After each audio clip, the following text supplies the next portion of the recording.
As you may or may not know, my wife and I just got back from Vegas. It was a great trip. We ate, we drank, we had a blast. But then we got home and looked at the credit card, and I gotta say, it doesn't matter how much fun you're having, $25 for a drink is a ripoff. Frickin' Vegas. I hate getting ripped off, and so do the lads over at Harry's. They spent years watching the razor blade companies rip people off and said, no more.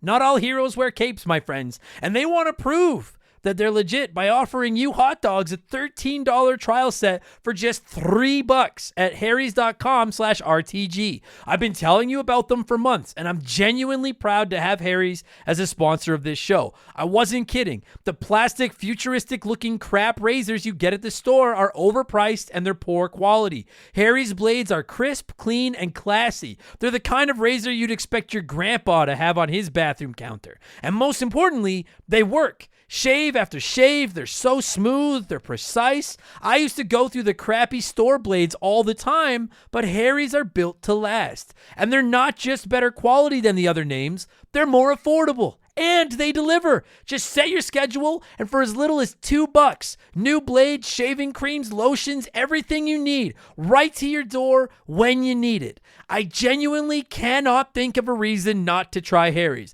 And I'm not just saying this because they're sponsors. They're the best shaving supplies I've ever used. Try them out, and if you're not happy, your shave's on them. And unlike the other subscriptions, they're really easy to cancel if you want to too, which is a nice bonus, but believe me, you're not going to want to cancel. Getting ripped off isn't funny. Switch to Harry's. Get started with a $13 trial set for just $3 at harrys.com/RTG. That's harrys.com/RTG for a $3 trial set.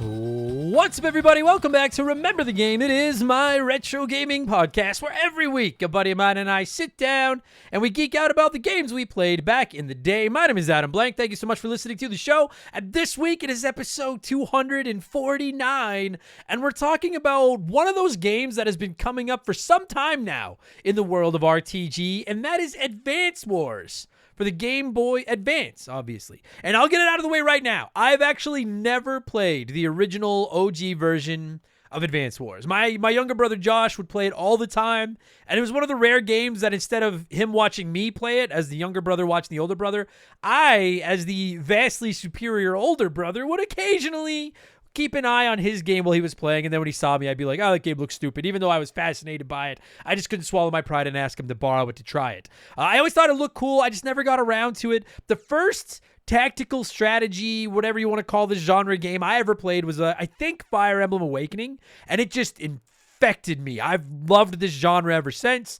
I played Wargroove a few years ago. Fucking loved it. By the way, if you're an Advance Wars fan, play Wargroove. It's awesome. And I've wanted to play Advance Wars for quite a long time. It's always been kind of lost in gaming purgatory, you know? Until Nintendo announced Advance Wars Reboot Camp last year. And then that got delayed due to the horrible situation in the Ukraine. But Nintendo did release it about a month ago. My understanding is that they're pretty faithful remasters of the original games with better graphics and all that kind of stuff. So I've only played the first one. I will play Advance Wars 2 at some point, but we're focusing on the original Advance Wars right now, and I'm speaking from behind the remastered version. So if I get something wrong compared to the originals, I'm sorry. I've only played the new version. And don't worry, if you're an Advance Wars fan and you're nervous about me poo-pooing all over your game, consider me constipated this week. I fucking love this game. I have practically nothing but good things to say about Advance Wars. I really, really like this game. As does my pal Keegs, who was my guest this week. We had a nice beefy chat about children leading their armies into war against weird other general-ish looking people. It's a very weird concept, Advance Wars. Very good execution, but a weird setup is all. And we'll get to all that in just a minute, because speaking of a great execution despite a weird setup, it's time for another edition of the Remember the Game infamous intro. Dun, dun, dun, dun, dun, dun, dun. If you're new to the podcast, welcome aboard and consider this your warning. Our intros are kind of long, but they're fun. We talk video games and shit. You should give them a chance, see what they're all about. And you don't have to worry about any fucking submarine sneaking up on you and fucking you over while you're listening to it either. But if you do want to skip it, you just want Advance Wars Talk, go about 30 minutes up the road, you'll be there, okay? I have to get my plugs out of the way. Got to keep the bills on. I do it one time. Here we go. We have merchandise, hoodies, t-shirts, coffee mugs, posters, all kinds of stuff, rocking incredible art drawn by my man Joe from 4545creative.com. You can find all of our merchandise at rememberthegamepodcast.com. If you're interested, it is a stupendous way to support the show. And of course, if you don't like clothes, it's summer out, you want to get tan, I understand it. You can always just support us on Patreon because subscriptions start at $2 a month and you can get yourself up to 4 additional podcasts in a week. Every second Monday, we do Purple Monkey Dishwasher, our Simpsons podcast, hosted by myself and Mark McHugh. Every Tuesday, I drop The Rambling Idiot, where I talk about my comedy career, TV, movies, sports, whatever else I want to do. Lately, I've been watching old movies and dropping mini movie reviews. I reviewed Clerks this week. I fucking love Clerks, by the way. Holy shit, that movie's awesome. Every Friday, I drop Game Patch, which is my modern gaming news show, where I talk about the biggest stories in gaming, new releases, give you sales picks, etc. And Expansion Pass goes live every Thursday, and that's a different show every week. We do game rankings, franchise rankings, we look back at characters, consoles, we do some comedy episodes. There's a ton of modern game reviews over there. This past week, it was Expansion Pass 162, and we decided to abuse my superpowers, because if you didn't know, I seem to be able to will video games into existence. If you've been listening to the show for any length of time, it has happened over and over again. So we dedicated an entire episode of Expansion Pass into talking about the game projects we want to will into reality. And as is becoming tradition, here is a sneak peek of last week's episode of Expansion Pass, willing video games into existence. I don't think at this point wishing for an Xbox exclusive is an obvious wish. I think that's a very far-fetched wish, quite frankly. But I fucking heard you, Max. I'm one step ahead of you. Number 9 on my list of 10 games, 10 projects, 10 whatevers that I want to will into existence is something that very, very, very, very many of you wrote in about. I'm only going to read a couple of your comments, but a whole lot of you wrote in about it. My friends, I promise you, I am going to use my abilities to get us a Banjo 3E. It's coming. I'm telling you. And again, to counterpoint to the monkey's paw, I don't want Banjo-Kazooie Nuts and Bolts 2. I don't want fucking Banjo Eats Kazooie. I don't want Banjo and Zooey's Wicked Awesome Park Adventure. And that's now available in our archives. And this week, it's Expansion Pass 163, and I have a taste for golf. For months, I was hooked on PGA Tour 2K23, but I was also anxiously awaiting EA Sports PGA Tour because it had all the majors and stuff in it. I've been playing that like a motherfucker for a month or so now, and I think I'm ready to compare the two and let you know where your golf gold is best spent. So that's what I'll be doing this week, is letting you know which one I like better, PGA Tour 2K23 or EA Sports PGA Tour. So again, subscriptions for Patreon start at $2 a month. You get new podcasts every week, plus instant access to hundreds of ad-free bonus podcasts in our archives, all downloaded onto your phone, ready to go. Plus, you can join our Remember the Game Discord. You get a chance to vote in our Patreon poll every month. You get the ability to submit comments to be read on our shows. You can DM with me, and you get a shout out and get to hear me mispronounce your name like I'm about to do to these people. A huge thank you to all of our newest Patreons. There's some doozies in here. Here we go. Matt Taylor, Ethan 1512, Charles Box, Youssef Abouamad. I'm sorry, Youssef. I'm sure I fucking ruined that. Blinky 1 2 3 4 5 6 7 8 9. That's a Paladin. Dude, I just realized that's a Paladin. Would be a fucking sick. I love that handle. But that's a Paladin, also good. Shifty Dixon, Chris Brown, The Lonely Blue Slime, Carl Wojtekaitis. Sorry, Carl. Amonmar, Klingendinger, that's fun to say, Josh Cross, Lauren Guy, Steve Kane, and Bleeding Gums Murphy. Bleeding Gums, you should be spending your $2 on the dentist instead of my podcast. But thank you all so much for the support, and welcome to Remember the Game Industries. You can find all that at patreon.com/rememberthegame. And do not forget, 5% of our Patreon income gets donated to charity every year as part of my 24-hour stream in November. And we offer annual subscriptions. That'll save you your 12th month's fees if you pay for the year up front. Ching ching. And finally, you can find me on Twitch whenever I'm on there, which has been quite a bit lately. Twitch.tv/rememberthegame. I've been playing through Gears of War over there. I'm almost done the entire playthrough, and I plan on being more active on Twitch.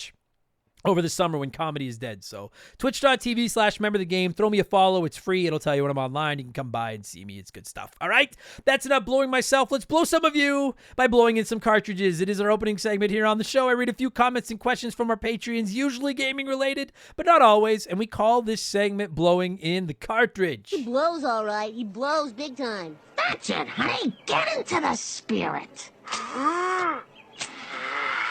Let's blow. Before I get to our first blower this week, I had a lot of comments ask me what I think of Tears of the Kingdom, which I get it. It's the big game these days. Not to be that like greasy, well, you have to pay for it, guy, but I will do a full review on Expansion Pass when I'm done, which based on how long this game seems could be a while. To give you a quick idea, because you've been asking, I'm not very far in. To give you an idea, I don't want to spoil anything for anyone. I have 4 hearts. And if you've played the game for a few hours, you should know about where I am by saying that. I have about 4 hearts. I have 4 hearts in my health bar right now. I like it. I admittedly, like, it's just Breath of the Wild. I really liked too, but I don't put Breath of the Wild in my top 5 Zeldas. I prefer 2D Zelda. The only 3D Zelda in my top 5 is Wind Waker, and I just prefer 2D Zelda. I think I feel that way about Tears of the Kingdom. There's nothing wrong with it. Seems great. Seems like a bigger, better version of Breath of the Wild. I haven't had a lot of time to put into it yet. It hasn't.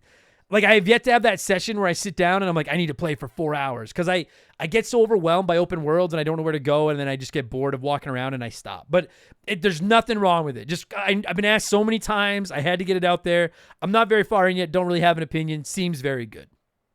All right, there you go. Shaylee's loving it. Shaylee loved Breath of the Wild, and Shaylee is loving Tears of the Kingdom, as most people are as well. So a review is coming when I finally get through that game. All right, let's blow some of you. Elephant Calves is going to start us off this week. Elephant wrote in and said, Blank Man, I started playing through Final Fantasy 6/3 about a week ago. I'd never played it, and per your stance on it and how you regard it above Final Fantasy 7, which was my first and favorite, I had to try it, and I'm loving it. Currently, I'm in the Magitech factory after just losing blank. I don't want to say who it is. Any pro tips you can offer me as I grind this game into dust and snort it? Shout out to the old Halo Reach Flash animation video. I don't get that, but I am down with grinding stuff into dust and snorting it. Any advice for somebody that is playing through Final Fantasy VI for the first time?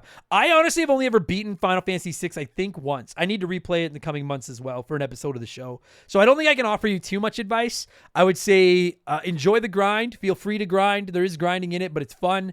Don't feel obligated to level everyone up, because by the end of the game, you have a pretty big squad, and frankly, some of them suck. Don't feel obligated to level up everybody. And the most important piece of advice I can give anyone playing Final Fantasy VI, and it might not make sense now, but I promise it will at some point, don't forget Shadow. And that's all I'm going to say. And those of you that have played it, you know what I'm talking about. Blinky, 1, 2, 3, 4, 5, 6, 7, 8, 9 wrote in and said, Hey, Adam, a good old mail handler here. I play my Switch when I'm bored, and recently got a Switch for my girlfriend for Mother's Day due to us expecting a baby on the way. Congratulations, Blinky. And Mrs. Blinky. She loves Minecraft and Animal Crossing. She grew up with old school Mario. What game would you recommend that's got new school graphics but old school gameplay? Thank you. Have a nice day. Geez, that's tough. Old school gameplay but new age graphics. A couple that jump to mind for me are Shovel Knight, Celeste. Celeste is fucking tough, but it's awesome. Rayman Legends is actually very, very good. That's a great platformer. I would also recommend, if she's got a Switch, pay the $20 for a year of NES or of Nintendo Online, and you have access to NES, SNES, Game Boy. Is that only ones you get with the? I think that's the only ones you get with the basic membership. But either way, so you've got like Mario 1, 2, 3, Lost Levels, Super Mario World, Yoshi's Island, Super Mario Land 1, 2, and 3. I think are all on there now. Is there a third Mario Land? Whatever. Although, so I would recommend looking at those two. But if you're looking for modern games, I would recommend Shovel Knight ahead of anything else, I think. Oh, I love Shovel Knight. Samu Mitchell wrote in and said, Hey, Adam, a couple of episodes ago, you mentioned that you watched Survivor. My lovely fiance and I are obsessed with it. What is your favorite season? Favorite winner? What do you think of the current season? For me, my favorite season is Heroes versus Villains. My favorite winner is Tyson, and I think this season has been largely meh, but it's picking up some steam in the home stretch. Thanks for reading, Sam. Yeah, dude, I can't remember what episode it was where I mentioned that I watched Survivor, and I have gotten so many messages about it. It's been wild. I did not realize there were as many Survivor junkies in our community as there is. For the record, I'm a Fairweather Survivor fan. I watched it religiously, like season 1, 2, 3, 4, 5, whatever, back like in high school and just out of high school. And then since then, I've probably seen about half the seasons. I'll watch a couple seasons and then I'll leave it for a couple of seasons and I'll come back and I'll leave. So I don't know if I could tell you what my favorite season is. I don't think I have one. Maybe season 1. I really don't think I have a favorite season. My favorite winner of all time, I don't know if I've got a favorite winner either, truthfully. Oh no, the dude that won season 3, Ethan. I really liked Ethan. He was a beauty. I like that guy. What do I think of the current season? It's okay. I don't like how the show. Sorry, everybody. I promise this won't be too much about Survivor. I'm not a big fan of all the little like. Oh, there's all these hidden idols and all these hidden powers and shot in the dark. And I liked it. Less was more when it came to special powers. Maybe I'm in the minority there. I liked it better when it was more There's too much luck now, in my opinion. So I'm there's not enough focus on villains, which drives me crazy. I'm a big fan of like if you're wondering who my favorite players are, I love Rudy from season 1. Rest in peace. I love that man. He should have won season 1. I love Johnny Fairplay and I love Russell, or whatever his name is, that little weasel with the hat, that just a little shit. I like the people that play as villains, and no one plays as villains anymore. Everyone's all like, I love everybody, and we can't hurt anyone's feelings when we vote anybody out. I've said it many times. If I ever was on a reality show, dude, I'd have so much blood on my hands, I'd never be able to wash it off. I'd be slitting throats like I was cutting up orange slices. I don't give a fuck what it takes to win those games, and I wish more people played as villains. So there you go, everybody. I'm really just, I think I said in passing, I never expected to be talking as much Survivor as I have in the last week or two with people in DMs and stuff. Vegan Zombie 87, not just the first Vegan Zombie, says, hey Adam, so you're stranded on a desert island, which also happens to have electricity and appliances, and for some reason you've decided you're going to go live there. You can take one album, one video game, and one movie to listen, watch, and play for the rest of your life. What are they? The one album is... Whoa, fuck. I'm pretty tempted to say Blink's self-titled album, Blink-182 self-titled. You know what, though? Yeah, fuck. I almost went Offspring Americana. I love that album. I'll say Blink's self-titled album for my album. For one video game, it's Tetris, because I could play it forever. And one movie, it is... okay. I would have said Ghostbusters, because Ghostbusters is my favorite movie of all time.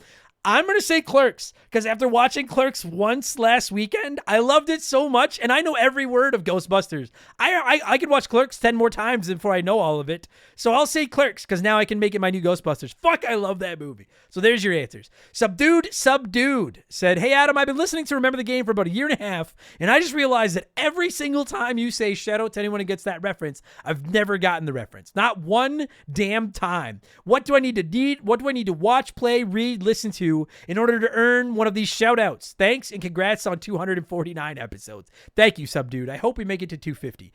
Simpsons. 99.9% of my shout out to when he gets that reference, it's The Simpsons. For those of you that don't know, because I've been asked that before. Tommy Simps says, hey, Mr. Blank, do you have any other plans while you're down in Ottawa for your comedy show? There's not much that's touristy here, but I can send you some recommendations, including a few gaming/nerd things that are fun. I'm looking forward to the show. Thank you, Tommy. I read this partially because I wanted to answer it, partially because it's a chance for me to plug. Yes, at the Laugh Lounge in Ottawa, Ontario, Canada, June 30th. It's the Friday of the Canada Day long weekend. I'll be there one night only, telling jokes at the Laugh Lounge.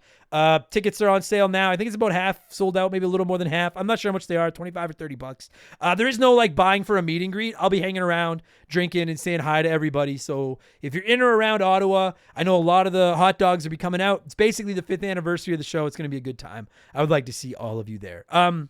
But no, we have no other plans to go around Ottawa. Shaylee and I are actually taking the train up to Toronto early the next morning to go to the Canada Day Jays game.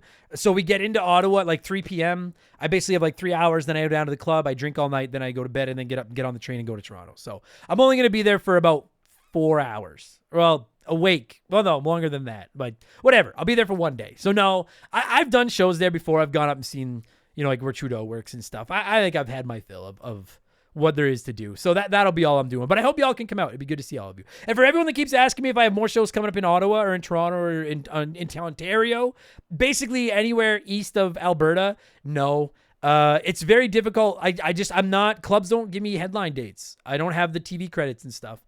And without headline dates, there's just no money. And like, it costs more for me to fly out there than than I would get paid to like host comedy shows for a week. So nothing on the books right now. Hopefully eventually the show gets to the point where it's big enough that I can convince these fucking clubs to start giving me headline dates, but not as of yet. So Mike, I'm not sure if it's Mick or Mike O'Connor, MYK, Mike, I'll go Mike, wrote in and said, hey, Adam, love the show, and I'm super stoked to be part of Patreon now. Me too. Thanks, O'Connor. I'm sure you've probably talked about it before, but is there a game you ended up passing over when you're young and then tried it out all these years later and fell in love with it? For me, it was Donkey Kong Country 2 Diddy's Conquest. I loved the first one. It was visually appealing and challenging, and I found myself going back to it as a kid when I didn't know what else to play. But then as time went on, I found my game interest changed, and then when I got a 64, Donkey Kong 64 was the second and last Donkey Kong game I played until this year. I decided to finally try Donkey Kong Country 2 on the SNES and fell in love. I stopped myself from playing more than 2 levels because I wanted to stream it and get other people's thoughts on the games. It seems to be almost unanimous consensus that DK2 was one of the best Donkey Kong games and everything a sequel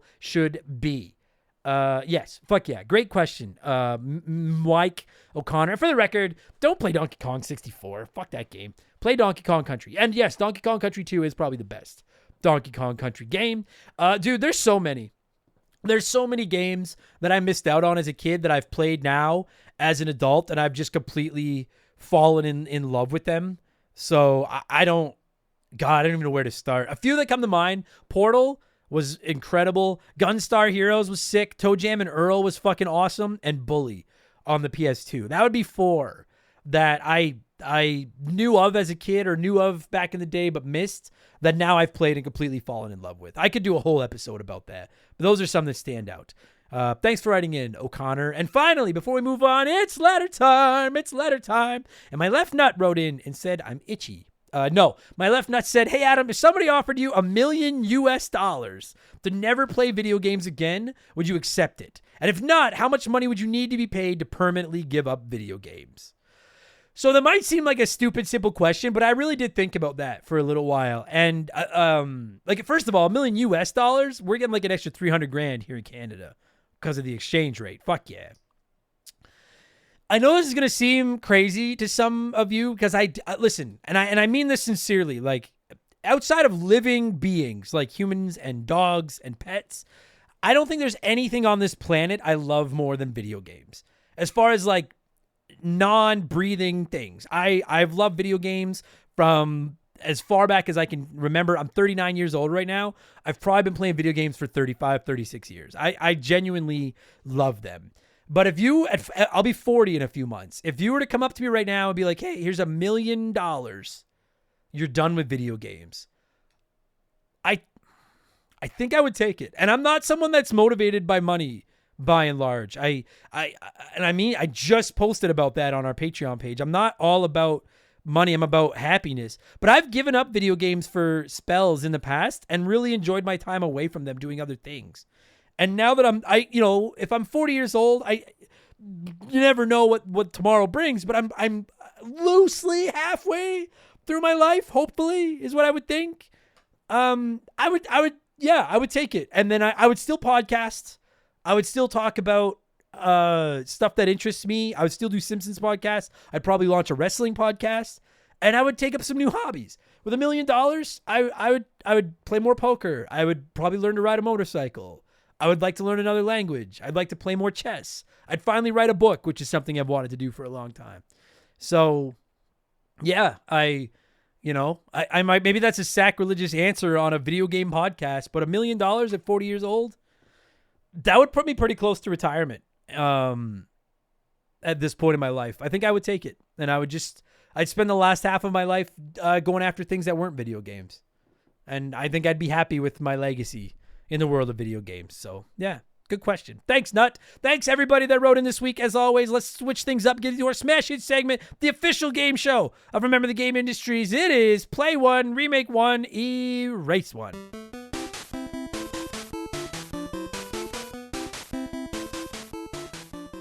And a huge thank you to Classic Concentration from the NES for unknowingly providing us with the theme music for the show. The rules are simple. Every week I give our patrons 3 retro video games. That was a terrible roll. 3 retro video games. There it is. You can play one as it was released, remake one as a modern game, and the third is a race from time forever. And as always, there are no wrong answers, but there is a right one. We'll get there in just a minute. And this week we're talking Advance Wars, so I went with 3 other Game Boy Advance tactical games: Mega Man Battle Network, Final Fantasy Tactics Advance, and Fire Emblem. And 35% said they would play Fire Emblem, remake Final Fantasy Tactics Advance, and erase Mega Man Battle Network. Let me see what a few of you had to say here, and then I'll tell you what the right answer was. Don't Win Friends with Salad wrote in and said, play Final Fantasy Tactics Advance. It's a great entry and continuation, although not a direct sequel, of Final Fantasy Tactics. Remake Battle Network. I think the idea of a modern tactical Mega Man is awesome. With some of the recent successes and improvements to the tactical genre in general, they can do some cool things going in more of a sci-fi direction as opposed to a fantasy tactical game. Imagining a Mega Man tactical game in an HD 2D format that's more story-driven,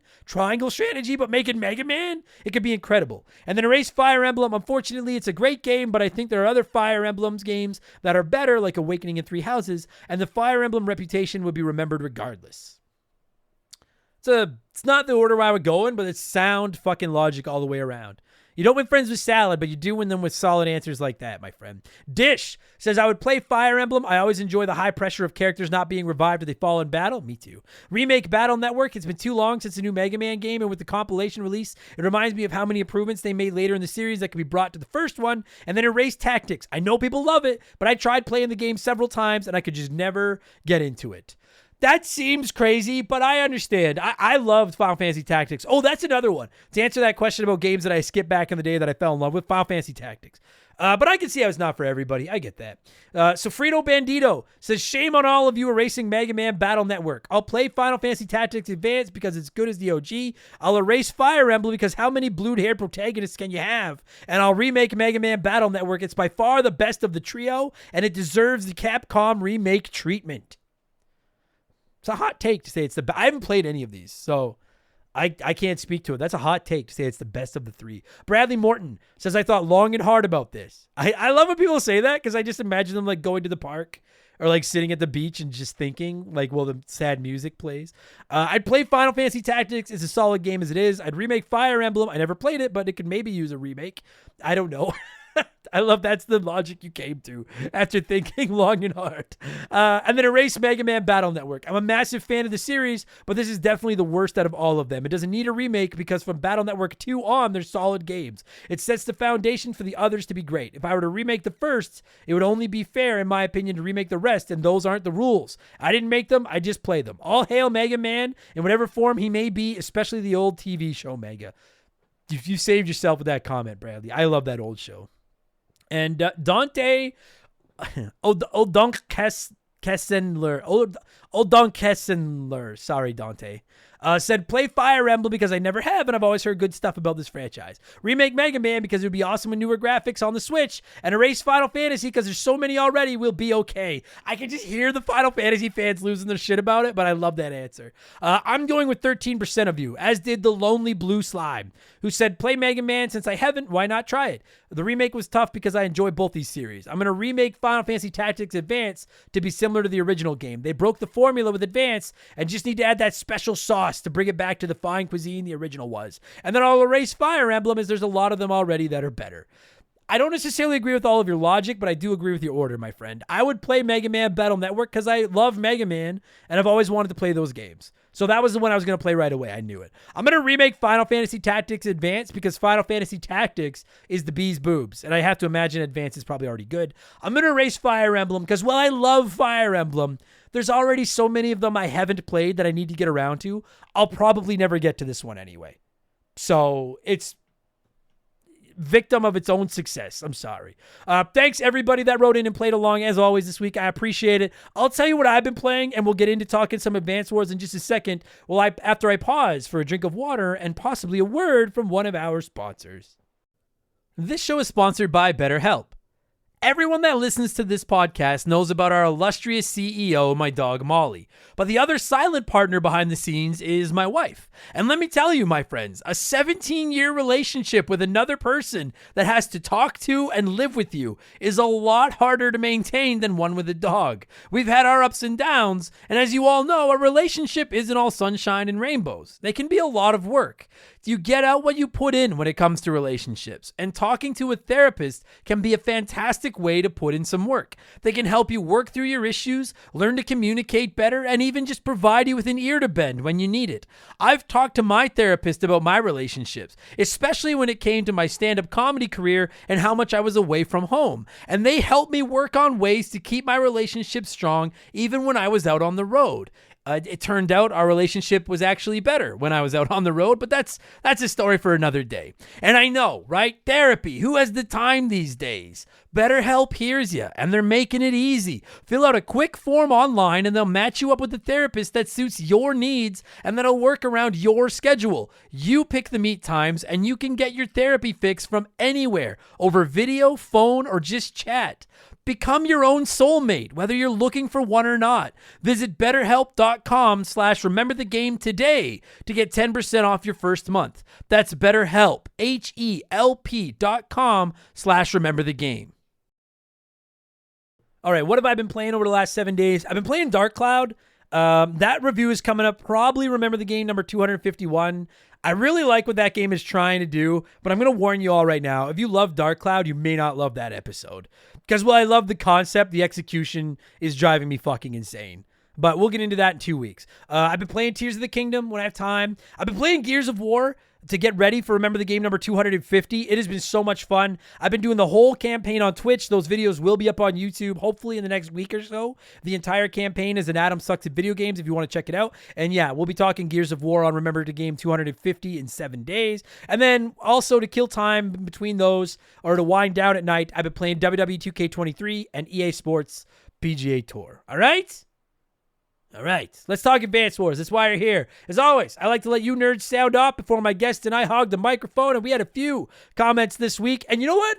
My favorite episodes of Remember the Game are the ones where I'm really happy and I loved the game, my guests loved the game, and everyone writing in loved the game. And that's what this is. This is just one big circle jerk around Advance Wars, and I'm here for it. Rob wrote in and said, I've dumped so many hours into the old Advance Wars when I was a kid, just making massive battle scenarios with a screen littered full of all the troops. I'm pretty sure this game is what got me hooked into Fire Emblem when I got a little bit older. Excellent GBA title. Hope to play the remake soon. You should play it. It's awesome.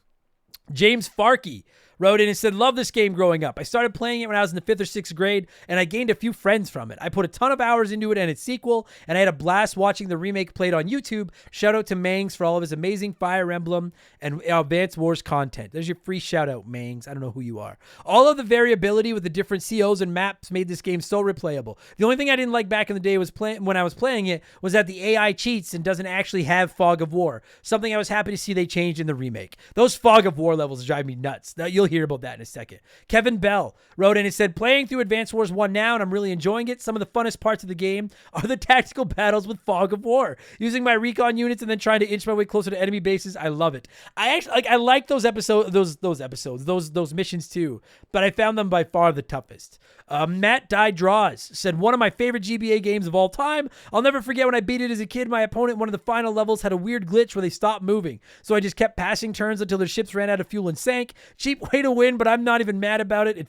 I felt like a tactical genius. You are a tactical genius, Matt. And Michael Patrick said, Advance Wars was one of 2 games I was initially gifted for the GBA. I had no idea what it was. I'd never even heard of it. However, it is definitely on my top 20 games of all time list. Once I understood the concept, I quickly put probably 100 hours into it. I was instantly obsessed. You really had to plan out your strategy for each battle, and the sense of dread when the enemy earned their power-up ranks there in their ranks up there in oh fuck me gaming moments. Everyone should give this gem a try. I agree with that, especially that final boss with his fucking meteor special power. But we'll get all that right now as Keeks and I are going to try to explain to you why you should play Advance Wars if you haven't. I'm going to cue up some music.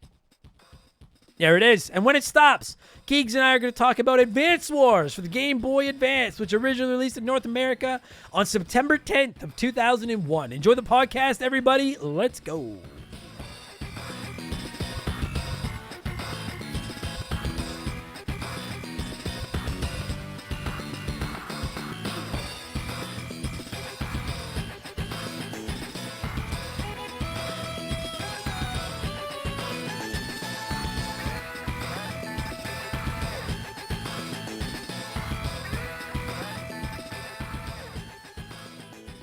All right, so joining me via the blank phone this week to talk Advance Wars, which is one of the games that I've been asked to cover a lot over the last, Jesus, 5 years of this shitty show.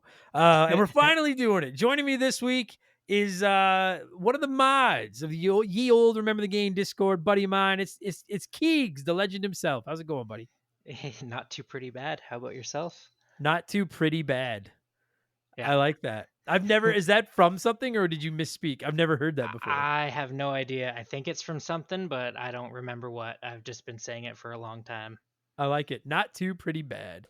It's like, oh fuck, what does he say on The Simpsons? And that ain't not bad or ain't not half bad. Anyway, not too pretty bad. I'm gonna start saying that. Buddy, we're talking Advanced Wars. Now I'm gonna just I probably now listen, as Keegs and I are recording this, I have not even begun to write the infamous intro, much less record it. So I don't know. I'll probably have mentioned it during the infamous intro. I never played the GBA version. I still have not played the GBA version. I have played the reboot, the one that just dropped on the Switch. My understanding is that by and large, it's pretty same to the first one, minus a couple of little things. So if there's a little detail that's off, don't send me a book and don't fucking tell me like, well, technically Andy was the third twice son removed of the Orange Army. I don't know. I'm just talking about this game that I played once on my Switch. All right? All right. It doesn't even matter that I put the disclaimer in there. Someone's going to give me shit. I'm sure of it. So I never played this back in the day. Did you? Yeah, I played a little bit of it. Like when I got into emulation as a teenager. And it was just like I put a whole bunch of games on my computer and just like played a whole bunch of different things. This was one of them. I never beat it, but like I played it a little bit and I was like, oh, okay, this is kind of fun. It's kind of like Final Fantasy Tactics, but with tanks. Yeah. And it became my gateway drug into Fire Emblem. Yeah. Okay, so that's interesting to me because like my little brother used to play the fuck out of this game on his GBA. And I used to walk by and like I'm the older brother. And so I never watched Josh play video games. He would watch me. That's the role of the younger sibling. You watch the older sibling. We don't watch you. You watch us. But I used to occasionally check out my brother's Game Boy when he was playing this. And I always thought it looked cool. And then I never played it. And then it's funny you say that you said this was kind of your introduction to Fire Emblem. Fire Emblem was my introduction to tactical game, like to this genre. And then since I've played quite a few Fire Emblems and I've played lots of other games. And did you play Wargroove? I played a bit of it, yeah. It was. Did you like it? I think I mostly just like messed around with the custom maps and stuff. Uh-huh. But yeah, it was pretty fun too. Played pretty well like Advance Wars. Yeah, it's swords. Yeah, it's crazy, dude. I had so many people telling me that like because I loved Wargroove. And if you haven't played Wargroove and you like Advance Wars, like not emphasize this enough, go try Wargroove. Because while I was playing it, everybody was like, yo, that's Advance Wars, but with the different skins and shit. And I was like, I don't know, the screen says Wargroove. It doesn't say Advance Wars. But now that I've played both, I'm like, oh yeah, this is pretty Advance Wars. But it's great. And so I've wanted to play this ever since I played Wargroove. And then it's just not available on anything. It's not an easy unless you emulate it, like you said. And then the reboot camp got announced, and I don't know about you, like I was seriously very excited when they announced the reboot, like the remasters or whatever they are on the Switch. Like I was like gung ho to play those the minute they were announced. Could not fucking wait. And then they got delayed, and we're not gonna get into this whole fucking thing about why they got delayed because I know some people are like they shouldn't have delayed it. I got to be honest, if you don't what.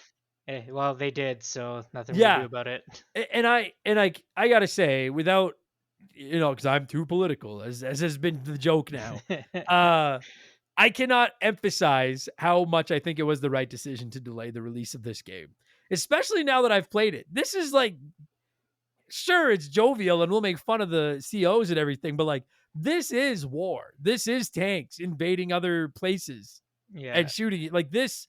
I think that Nintendo, I can't even fathom them releasing this when they were originally planning to release it, which I guess if someone's listening to this show years in the future, it was the war in Ukraine. It broke out right as they were about to release this. Anyways, were you excited about this when it got announced? Like, did you care? Yeah. I was pretty stoked. Like when it finally did come out, like been having a bunch of other stuff to play, so I haven't had too much time to put into it. But yeah, when it was originally announced, I was like, oh man, that's awesome. I like this whole upgrade graphics, make everything look kind of like cute, like Link's Awakening and stuff. Yeah. And it was going to come out at a perfect time. And then, yeah, unfortunately, the delay happened, but way she goes. Yeah, no question. It's wild, dude, because I looked up the graphics from the, because again, I've never played the original, only played this reboot one. I looked up the graphics from the original like GBA, and like I have yet to, for the record, my knowledge of the GBA is minimal. I have yet to see a GBA game that doesn't look nice. I don't think there's one. I don't think one exists. Like there's a couple, mostly licensed games.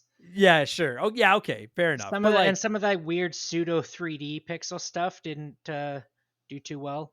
But... Sure, okay. Don't be a shut up. No, 90% of the GBA games that I've looked at look tight. Like they just look like Super Nintendo games handheld, and I love that art style, and I love the pixel art. But I gotta say, and I rarely say this when it comes to, like, I don't know about you, but like I prefer the NES trilogy of Mario All-Star, like the way they look, to the Mario All-Stars versions on the Super Nintendo. Like, okay.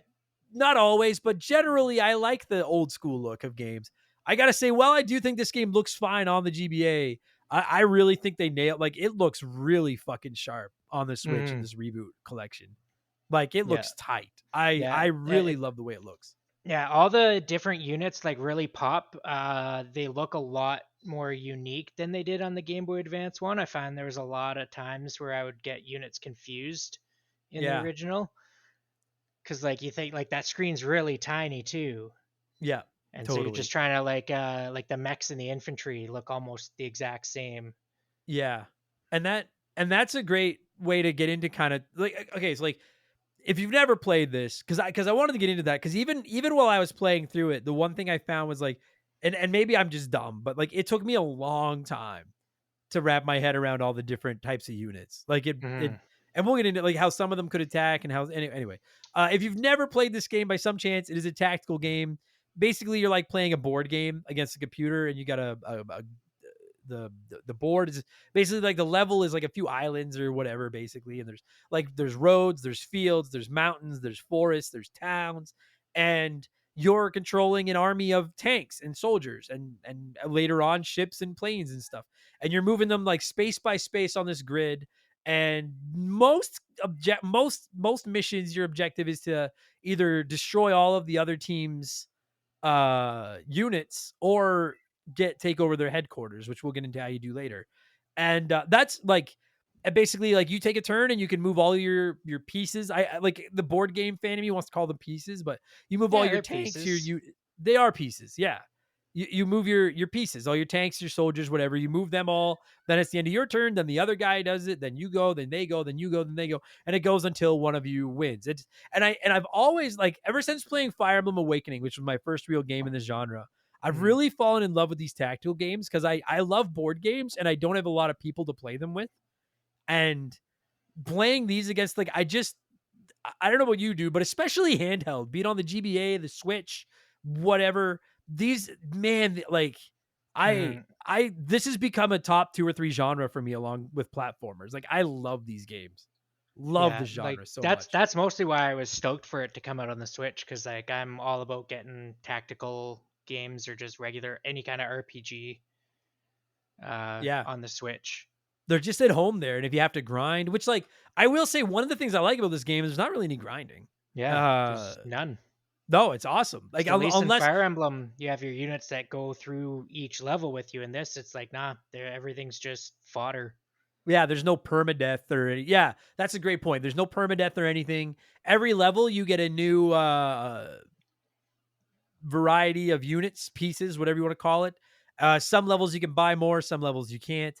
But yeah, it starts from scratch every level, which I really love. Really, the only quote-unquote grinding, I suppose, you could do in this game is on the levels where you're able to buy additional units. I guess if you were hurt, like in a hurt locker, you could run away from the enemy and just wait till you build enough money to buy units. I never found that to be an issue, though. And that's one of the things I love about this game. Because, like, listen, Final Fantasy Tactics, I love that fucking game. Now that I've played it, I love that game. But I could do with half the grinding. Yeah. There isn't, like, there's a lot.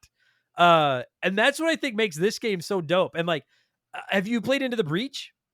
Yeah, I've played a couple runs through of it. It's it kind of reminds me of this Gears Tactics, kind of like, I just love these fucking games. Like I love The same chess. kind of vein. Yeah, where it's Yeah. like a tactics games, but a little more chess like than Yes, and like, and I love chess. So I love playing games like this. I had so much, like, there was not one time when I was playing this game that I wasn't having fun, outside of the occasional board where I lost very quickly and then had to like come back in with a new strategy. And even then I wasn't so much mad as I was just irritated at myself. I do Yeah. think there's the occasional board in this game that's a little bit trial and error. Yeah.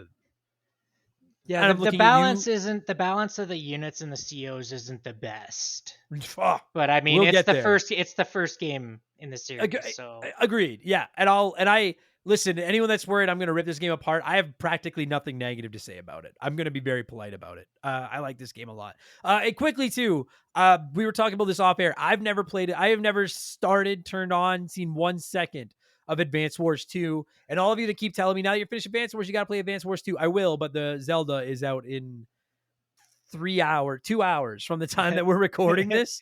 Poor Advance Wars 2 is going to be a someday game. But I've only played this first one. And now I lost my train. Oh yeah, right. And yeah, I want to give it some credit because you're right. It is, I don't want to say like a full-blown trailblazer or anything, but I got to imagine there weren't a ton of games. Like there were tactical games as far back as like Shining Force and the original Fallouts and stuff. yeah. But something different like this, like where you're not leveling up characters and playing with permadeath or anything. It's just level by level of a board game. I'm not saying this was the first one, but I don't remember anything like this before it. Yeah, it's I don't think it's the first in the series. I think there's a whole bunch more like only in Japan like throughout the 90s, but it was definitely one of the first kind of games like that was on a handheld for sure. Yeah. Yeah. Like Man, it definitely like kind of pioneered that. Like I'm pretty sure it came out before Fire Emblem. Like that's kind of why it was my gateway drug. It was like, oh cool, like Final Fantasy Tactics, but it's on my Game Boy. That's pretty cool. And then I was like, oh, this game again, but with Swords of Magic. I think I'm gonna play that instead.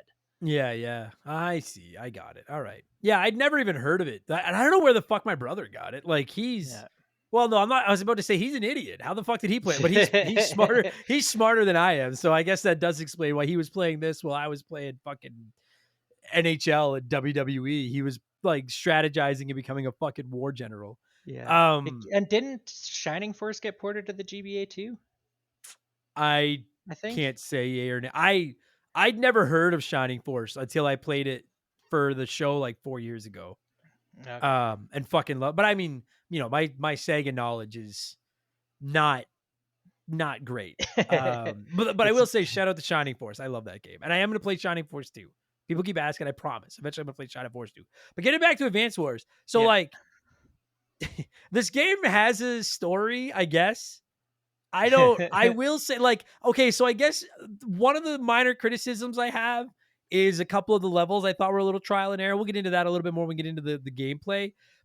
I'm not even going to say that the story is a criticism for me because I don't really care. I just wanted to play the boards. I really don't care what the story is. But I will say that I like, so kids, like this kid, Andy, tells all these soldiers to go off and fight. And then and then he teams up with some fucking steroid guy that fixes stuff, and then this bossy girl, and then Fire Emblem, but tanks. Yeah. Fire Emblem has all that stuff too. Child soldiers, big buff guys. Yeah, but like, but in Fire Emblem, there's like this Andy kid looks like he's like 10 years old, 12 years old, and this kid is the fucking general of this like army. And and the best part is, well, not the best part. Listen, I want to make sure I make this clear. I'm not disrespecting the military. Both Keegs and I come from military families. We're not disrespecting the military at all. But like, so when I make these jokes, please understand they're just I'm just being an idiot. But like, so this kid and like all the other kids are basically just telling all these soldiers, ha ha, har har, go out there and fight. And oh my gosh, they all got blown up, but I'm a really good general, tee hee. And then they go to another board and they're like, oh, I'm a better general than you. And the other one's like, I don't know, I'm pretty good. Oh yeah, prove it. All right, boys, get out there and fight again. And I'll get blown up and die again. Tar, har, har, har. And it was like, that was like, I understand that it's Advanced Wars and it's a kid's, like, it's designed. I don't want to say it's a kid's game, but there's definitely a kid's, anyone that's played it, you know what I'm saying, right? It is a little bit fucked up that these kids are basically telling all these soldiers to go off and fight. Like, I'm not wrong here, am I? No, like, but I mean, you just described war.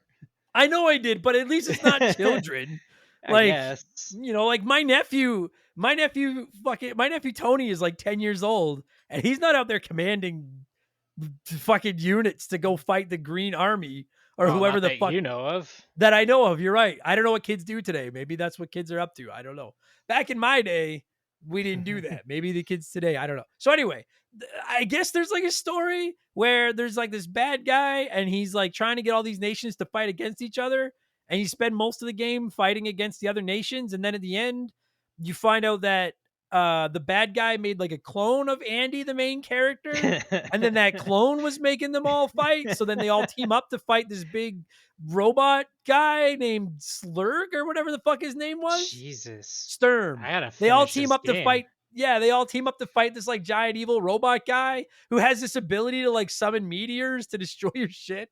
And like, it's, again, like the only like I'm not, listen, my favorite games are the Mario games. So I would look like the world's biggest hypocrite to sit here and slam the story at a stupid, like when like Mario, like let's call a spade a spade. Mario just got like a fucking giant movie that was awesome and the story sucked. Mario and movie and stories just don't go well together. So yeah. I'm not sitting here being like, for Mario Sunshine, like that's brilliant storytelling. No question. As is Mario RPG, actually. But the story of this game, like you were talking to me off air and you're like, man, I don't know if I'm quite understanding what the story. And I was like, it doesn't matter. We just summed up the story. It's just, I mean, that does just sound like Fire Emblem with tanks. Yeah. You go fight this crazy dude at the end. It's usually a dragon and he kills you with meteors and shit. That's Fire Emblem. Yeah, I guess so. You're right. It is. Yeah. Fuck. It's just, I don't care. Like, I care about whether or not the game is fun. The game is awesome. So It's just, if we didn't mention this story, I know some people would have been like, oh, you guys didn't mention. I think the story is ridiculous. I don't care. The story doesn't matter to me. I just, I hate from point A to P. Yeah, exactly. Now, I got to say, so like of the three main characters, there's Andy and there's Max and Sammy. And they're the three that are on like the box art. And Andy's like the little go-getter goober kid with the giant wrench. And then Max is the giant steroid guy. And then Sammy is the badass girl with the gun. I don't know about you, but it drove me crazy because each they're called the commanding officers, the COs. And each of them have their own powers. And you mentioned that they're a little bit unbalanced. So I'd like to get into that a little bit. It drives me crazy because anytime I had an opportunity to choose between the three of them and which one I wanted to play as, unless the mission very specifically played to one of the other two strengths, I hated it. But I was playing as Andy because his power healed all of his units. And I wasn't that good, so I wanted the ability to heal. So it drove me nuts that I had to play as this fucking kid because I hate him. I fucking hate Andy. And I know I'm Andy. I know some of you call me Andy. I do hate me. And I also hate this Andy. I've never met a good Andy. So I don't know. Like, what about you? Like, who did you like? Do you like any of them? Yeah, I pretty much just stuck with Andy. Yeah. I think when I played, like I said, even back in the day, I don't think I got super far in the game. Right. So I only really remember using Andy because, the heal and the buff is pretty good. Yeah. I think I fucked around with some of the other characters in just like versus mode just to see what their powers were. Yeah. But and some of them I honestly don't even entirely. I know Sammy, her abilities had to do with like your troops, the troops on foot like could capture cities faster and move better and stuff like that. And I think Max, his abilities were more about souping up the tanks or something like that. But like it doesn't matter. Like those are the main three you play as. At the very end, you get to play as a couple of the bad guy COs. but for the most part, you just play as those three. But as you fight some of these other dudes, some of these COs, like some of the opponent, like some of the opposing COs, they have some pretty ridiculously powered superpowers. Yeah. Looking at you, Eagle, you fucking asshole. Yeah, I Did you just get- did the map with him where everybody gets to go twice. Yeah, what the fuck? All right. Yeah, and you The don't one know what their against power. Grit was kind of fucked too. Just gets to Oh, double the cowboy dude. He, Yeah. like doubled all his missiles and everything for a turn. Yeah, He like just like destroyed half my map. I was like, oh, whoops. yeah, dude. There's some of them like Eagle was the bane of my fucking existence Yeah. because he would like those like dude. Some of the airplanes, like some of the air vehicles, are, in my opinion, some of the most powerful vehicles in the game. We'll get into that the in a minute. battlecopter. Battlecopter's Yeah, like they'll great. fuck you up, and that this dude can attack you with them, and then cash in his ability, and then Yeah. fucking attack with again. I was like, get the fuck out! Like, how am I supposed to strategize for this? Why are Yeah. like the fuck? But at the same time, I wanted to get into that. Like, I played it on the, and again, I'm talking the reboot version. I don't know if this was like this in the original. In the reboot version, there was 2 difficulty settings. Mhm. I don't know what they were, casual and I don't know, competent or something. I don't know what the fuck the other one classic was. competent, casual and classic. competent. Yeah, competent is a way better. Well, I'm Incompetent not playing and that competent. difficulty level. I'm definitely not playing on competent levels. Dude, if I ever design a video game, that's gonna be the difficulty levels: incompetent, competent. You mean That's when? gonna be the and then like genius. That'll be the 3 like difficulty levels. When you design a video game. Angry Video Game Nerds got 2 games. We can get a Remember the Game game. We can get a remember the game. The remember it's just the gonna game. be Mario's missing. Yeah, it's just But gonna like you. that'll be what gets me sued by Nintendo. We'll just reskin like Super Mario World and just give him a backwards hat and like Mario's that's me. missing. It's gotta be No, Mario's missing. fuck, that'll be Mark McHugh's game. Fuck you. Mark is missing, and you don't go looking for him. You just sit around and listen to the quote unquote banging soundtracks that he fucking loves so that he loves so much. If you don't know what I'm talking about, I implore you, go back in the archives, find the Mario is Missing episode. Fuck Mark McHugh and fuck Mario is Missing. Fuck, I remember where the fuck we were going. Oh yeah, right. So I played it on the higher difficulty. I played it on competent, and I didn't find it that difficult. There were only 3 or 4 boards through the whole game where I even lost once. And I'm not complaining because it was kind of like, that's the thing is like, and I don't know how you feel about this, dude, but like, I don't know if this is a result of the Souls games and that genre becoming so big or what, but like, even when I'm streaming now, I have people that come in and like, what difficulty are you playing on? And it doesn't bother me. I've just never really like thought that mattered, you know? And like, a game doesn't have to be hard. I don't mind a really easy game. Sometimes it's a nice break to play something easy, you know? Yeah, and for me, it's not necessarily the easy. Well, it doesn't really apply to Advance Wars. It's more Fire Emblem, so I guess it doesn't really matter. Like I play Fire Emblem on like the higher difficulties with the permadeath and everything. And I don't, because I don't like losing a character to like 3% crit chance. Yeah, and it will fuck you up. Whereas this one, like, but I guess you have rewind now. It's not too bad. Yeah, and in this game, like at any time, you can just wave the white flag, start over. There's no permadeath. It doesn't matter. But that's the thing is like, again, I played it on competent, and I didn't find it really all that difficult because the thing about it is like, I don't know about you, but dude, I felt like about half the maps, the first 2 or 3 turns, the computer CO would take it to me, and I'd be like, dude, I'm not gonna win this. I'm fucked. But then again, like it's probably just the AI from, you know, whenever these games originally came out or whatever, but like then they just kind of stopped trying. And it's not that they're not still trying, but they don't really apply any strategy. And then it becomes pretty easy to just, you know, like if you could, it almost feels like rope-a-dope. If you can just weather the storm for the first 2 or 3 turns from the opponent, usually you'll beat them.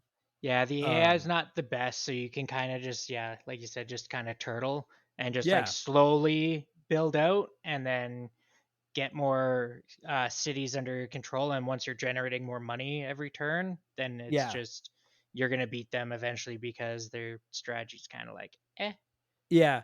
After a couple of turns, I kind of learned that, or a couple of losses, I kind of learned that like, if I'm ever not quite sure what to do, all you really have to do are move your tanks and your soldiers and etc. up to like the space before where they can attack, and then they're going to come right to you.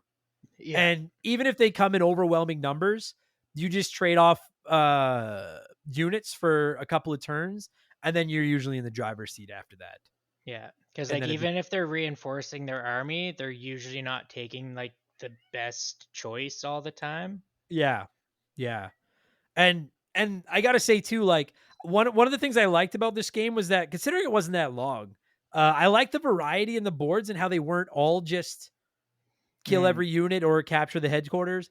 And I like that some focused on different aspects of strategy and different types of ships and different terrain and everything like that. You mentioned the fact that you could buy. I love those levels so much better.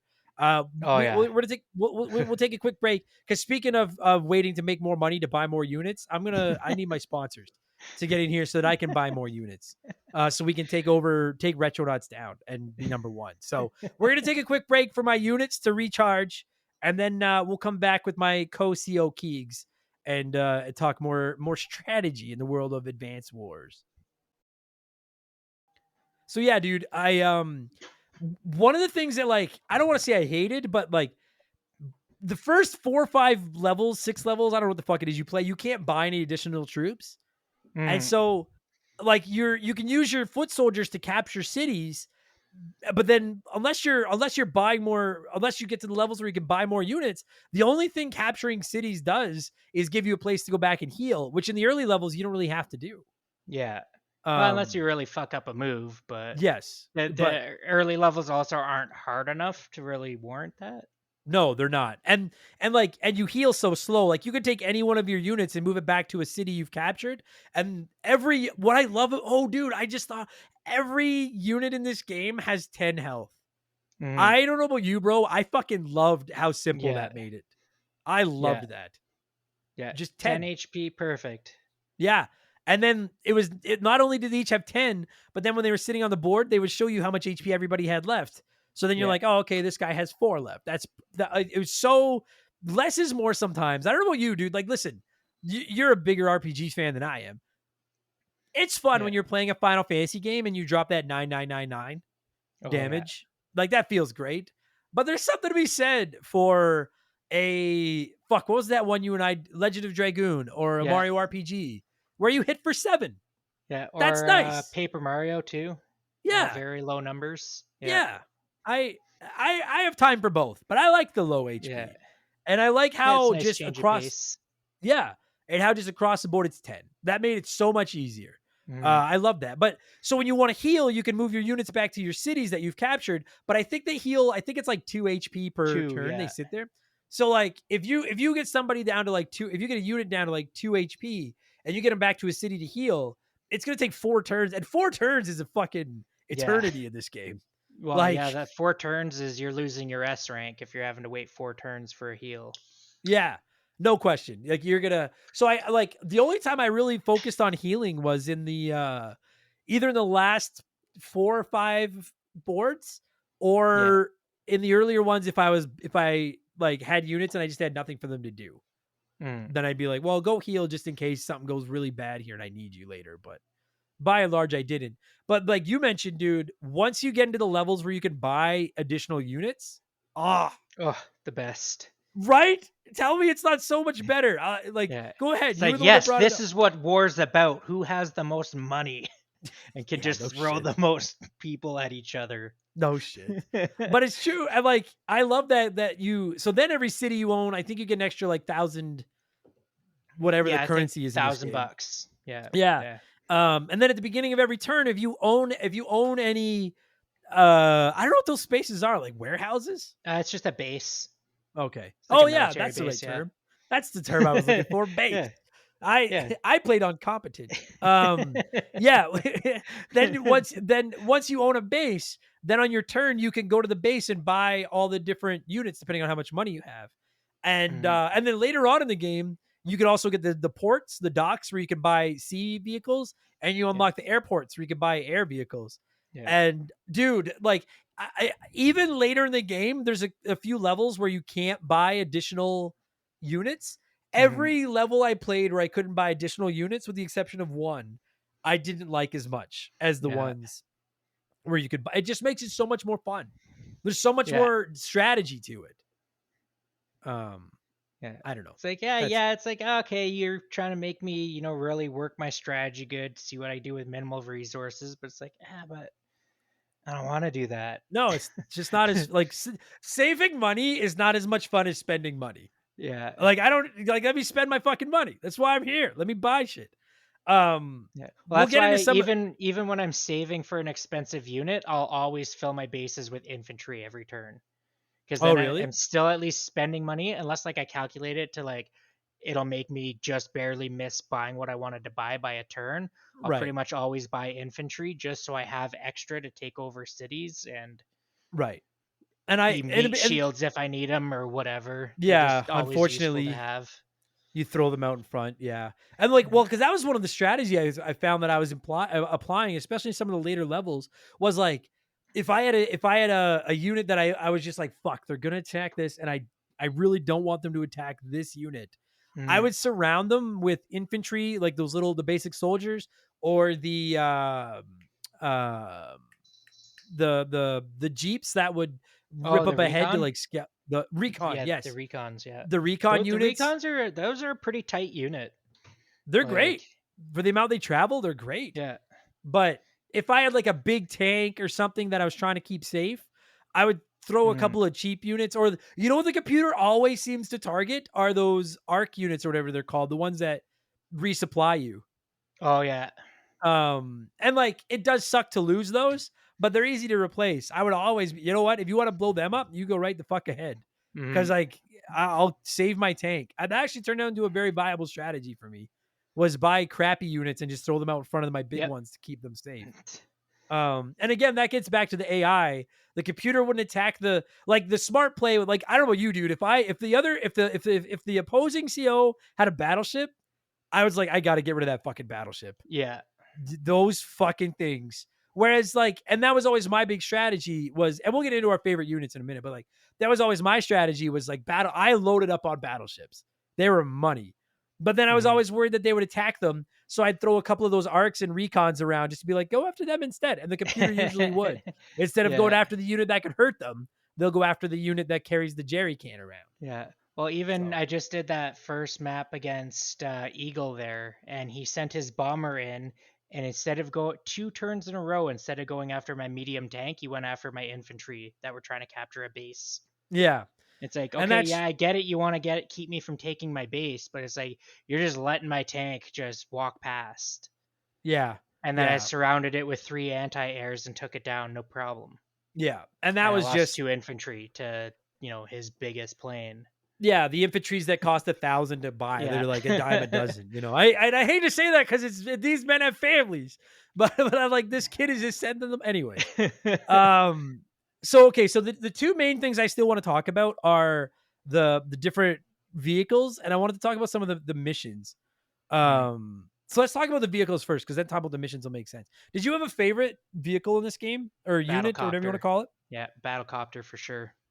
The battlecopter. Yeah, that's the Why? best one. It's I mean, he's just it's awesome, great. but It's just a helicopter. It's got great movement, great damage, yeah. cheap No, that's fair. You're right.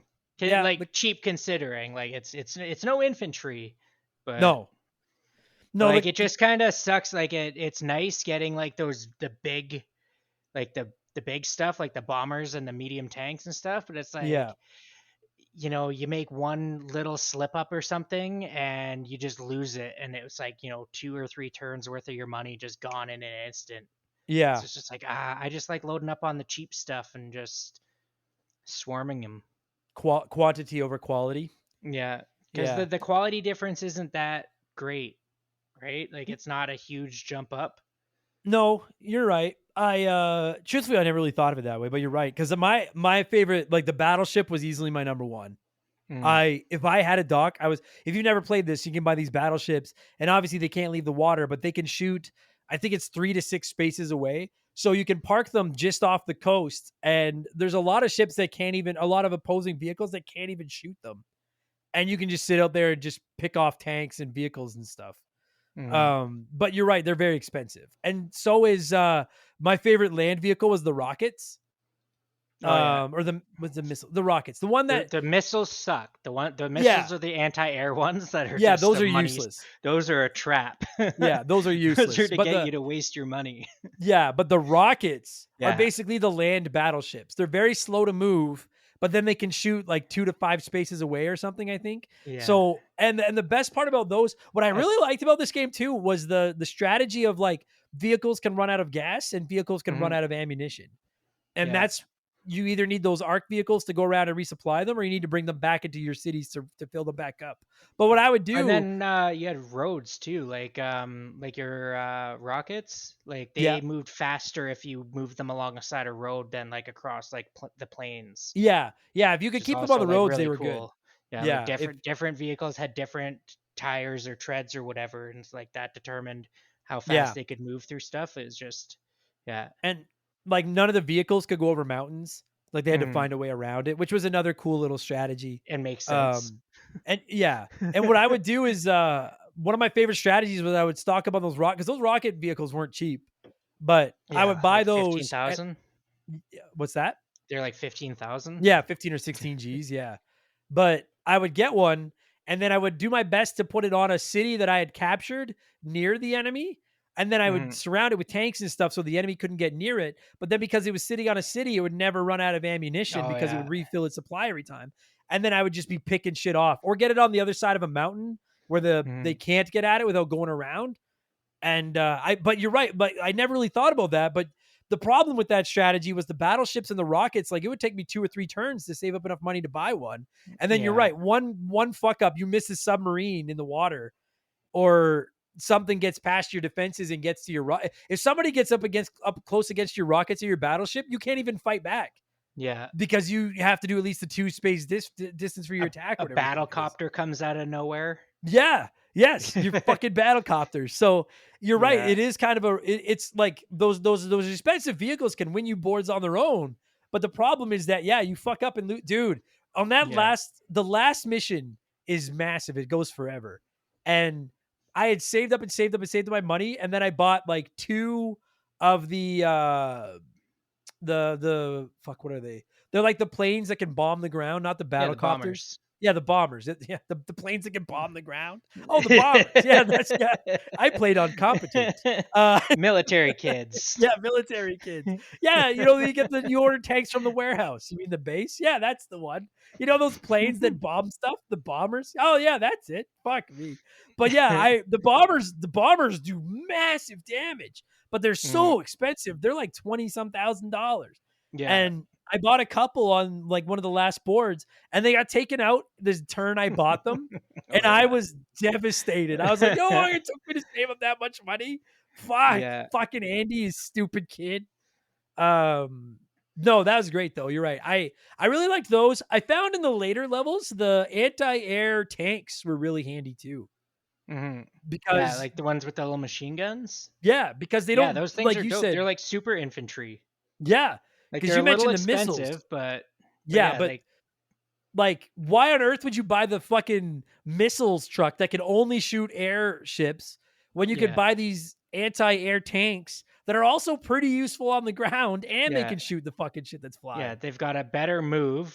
The missiles are they're because the missiles are the ranged one. You can't move them and shoot on the same turn, so you Yeah, have to have. You can only really use them defensively, not offensively. yeah, and it, Because the anything that you can shoot with it, which is just planes and helicopters, all have better movement, so they just move outside of your move range no matter what. yeah, and then they'll swoop in and kill you in like one turn before you can Or fight them just swoop back. in and kill you. Yeah, it Yeah.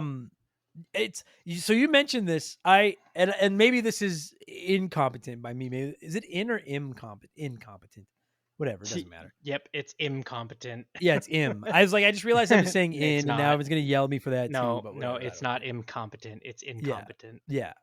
Um, it took me a long time when I was first learning how to play the game.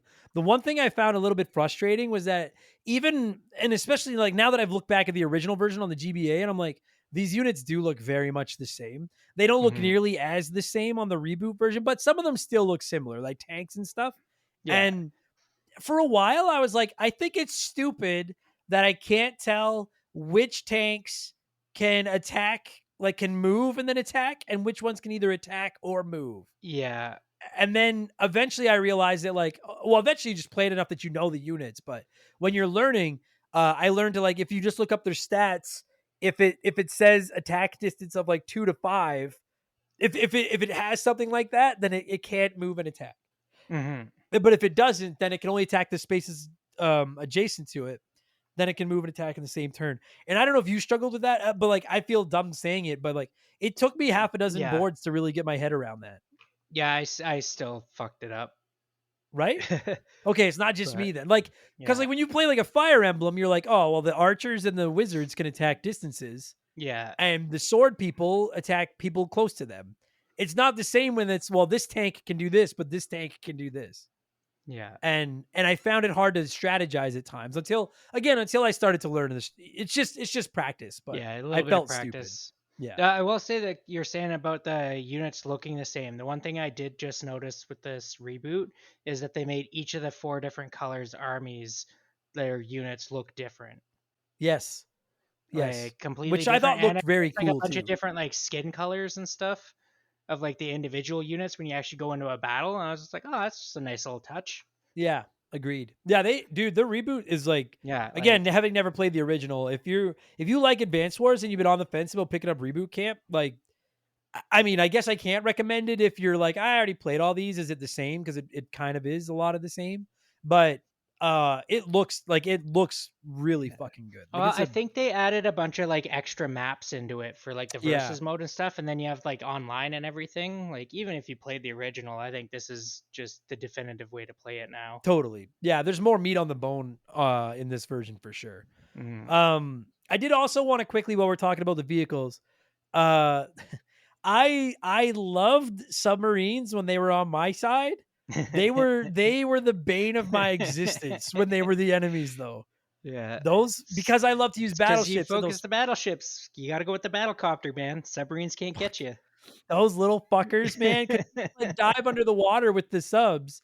And then unless you're right beside it, you don't know where the fuck they are. So then you can't attack. Even when you know where they are, you can watch the computer play and watch the submarine go underwater. And you're I know exactly where that submarine is. You still can't attack it until you get something right beside it to then be able to see it on the overworld map. Yeah. And fuck me, they would sneak in the back door and just destroy me. Or those some of the later missions where you have to rely on those the transport ships to move your tanks and stuff from one island to another.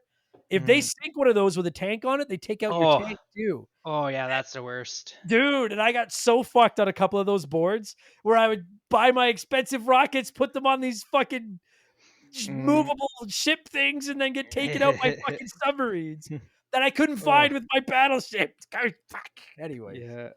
But I'm trying to think if there's any. I mean, I know there's other vehicles, but I don't really have anything. Nothing else stands out to me as far as. Yeah. I mean, everything's unique, really. Everything has its own specific purpose. Yeah. There is a lot of overlap, because obviously there's going to be, but no unit is useless basically, except for maybe missiles. Yeah, except maybe the missile truck. Yeah, it's fucking pretty useless. But I mean, if you were just playing and your strategy was just turtle, yeah, the missiles would be pretty good, I guess. Totally, yeah. And so now we've talked about the ships and stuff like that. I wanted to talk about some of the quests, because the one, and this is legitimately maybe my only serious gripe with this game, and it's a minor gripe. I did find the Lost in Fog levels to be kind of, I guess, a little bit cheap. Yeah. What? Oh, I fucking hate Fog of War. Right? Any games that has Fog of War, it's the worst. It fucking sucks in Fire Emblem. It sucks in Advance Wars. Yeah. It sucks in whatever other tactics games has it. If you've never played it, there's some levels where the whole board is covered in fog and you can only see X amount of spaces from your units. So you can hear the enemies moving, but you don't know where they are. And it goes both ways. I assume they can't see you either, although it sometimes feels like they fucking can. I think they can, because it's the computer, right? Yeah, but they'll some of those, like, and those were the levels that I found just a little bit frustrating, because those were the ones where I almost found sometimes for it to be trial and error, where I'd almost, Yeah. and it wasn't all of them. And again, you can tell me to get good and that's fine. I still really like this game. It's a minor thing, but I did find those levels a little bit frustrating because I would move in as many directions as I could and send out those recon jeeps and shit to try to find stuff, not find anything. And then on the computer's turn, their rockets and shit are in just the right places, just inside the fog where I can't see them, but Yeah, close enough that they can always. reach me. And they would just demolish me. Yeah. Fuck. And it was like, so then there were a couple of them Well, where I'd play and a you couple. have different like visual range with each of your units too. So it's just like some can only see right in front of them, some can see more, and it's just like, just an extra confusing layer of things to pay attention to per Yeah. unit. Yeah. It was just, I found some of those levels just a little bit frustrating because I'd play them, two or three turns in, get fucking annihilated, and then start over and be like, okay, now I have a better idea of where I should go and where the strategies are. And not bad, because I do like the way that they didn't, like, that every board wasn't exactly the same. Like, I did like that they tried to change it up, but I did find those fog levels. Dude, and there was Yeah. one. So again, we mentioned 90% of the boards, you either win by killing every unit of the enemy or by moving one of your foot soldiers, your infantries or whatever, onto the other team's headquarters and capturing it like you would any other city. And dude, there was one of those fog levels where I didn't have any infantry guys left and there was no way to buy new units. Oh, And they had one unit left somewhere. Like, I had killed everything. I still had 5 or 6 tanks, but it was oh really yeah. slow moving because I couldn't. It was like trying to drive over grass and through the forest and stuff like that. And it's Yeah. this whole fucking map is just covered in this fog, and I'm just driving around. It was like playing Battleship. I'm just trying to find this fucking one enemy unit that's running away from me. Except it's like playing Battleship, except the ships can move every turn. Yeah, exactly. Which hey, you know what? If you're good at Battleship, your ships can move every turn. I've never lost a game of Battleship because I am one cheating motherfucker. But yeah, I just found those levels a little bit annoying. I think so. You agree, right? Like, that Yeah. makes me feel better. You said you hate Oh them yeah. too. That makes Fog it of good. War sucks. It's the Yeah, worst. they do Fuck it. suck. There's a reason Final Fantasy Tactics doesn't have Fog of War battles because Oh, they fucking fucking drove me suck. crazy. Now, what I loved, I don't know about you, but like, my favorite boards were the ones where it was a race to see who could reach the target number of captured cities first. Yeah, those are fun. I remember Right? those ones. I haven't gotten any yet in the remake, but I remember those ones from the original. Those are fun. Ah, Because like so that's what like, I like doing. yeah, Bunch of stuff out, go fast. Like that's they're fun to the me. So funnest. it's like, oh, you're gonna reward me for how I like to play? Hell Yeah, yeah. it's like they'll be like, say there'll be I'm trying to make sure I do this math right in my head. There'll be 20 cities. And they're not all just cities. Some of them are like bases or seaports or airports where you can call additional troops as well, whatever. But there'll be 20 and the first team to capture 11 wins. Mm, And usually the computer starts out with their half of them either already captured or pretty close to their base. Like, they yeah. capture their half quite quickly. Oh You yeah. capture your half, and then it just be. And I really thought there was a lot of strategy to those levels, because I would, like, before I even take my first turn, I would sit back, count how many they have close to them, count mine, and be like, okay, if the first one to 11 wins and their 10 are all on this side of the river, and then my 10 are on this side of the river, but their 10 are all further back, and my 10 go right up to the river's the shore. I'm trying to figure out, like, which ones do I need to protect the most? Like, Hmm. like I'll capture the ones at the back later. Which ones Yeah. do I have to get out there and capture early so they can't get across the river and catch them? Yeah, or like And which ones can I skip ahead of and get ahead of them to yeah, try and take one of theirs? yeah, Like yeah. exactly. Oh yeah, Because those are once fun. captured, like, so basically, we were talking about how every unit has 10 HP. The cities have 20 HP, basically like 20 capture points, whatever. And Mm. normally, when you put an infantry unit, like one of your soldiers, on a city and try to capture it, you capture up to your maximum HP. So if you have 10 HP, you'll take 10 of their 20 capture points. It'll take 2 turns to take a city away. And if you only have 4 HP, you only take 4 capture points. And Yeah. that's where I think Sammy's Oh yeah, big she's bonus. crazy good for those kinds of Yeah, maps. yeah, her soldiers capture like 16 HP or whatever the fuck it is. Um, It's I think it's just always 50% extra. oh, that would make So like sense. Okay, full yeah. gets you 15. So like even when you're down a bit of HP, you can still capture in 2 turns. Right. I didn't realize that. I thought they just caught Yeah. like an additional 6 or 5 or whatever, but that makes sense. It's Yeah. 50%. Yeah, and all the bonuses for everything's all percentage based. Yeah. I It's guess I just all never put that together with hers. Yeah, but that makes sense. yeah. But I didn't use her very often outside of these missions. Um, but then like once you've captured a city, then the opponent has to take it from you by jumping it down 20 or whatever. And you Mhm. know what's satisfying is if you kill a soldier that's trying to capture a city, or you get them to move off that city, say they knock down 14 of the 20 capture points and then move off or get killed, it goes back to 0 again and they have to Oh start from yeah. scratch. So it became, dude, those were easily my favorite maps because it wasn't about trying to figure out how to just kill everything. It was all about strategy and figure out how the fuck do I keep them away. You realize somebody's sneaking in the back door toward one of your cities. You're like, I got to get something up there to stop them. I love those maps. Yeah. Fucking awesome. Yeah, I What other? think like they're just like a fun style, and also they're just such a different take on the map.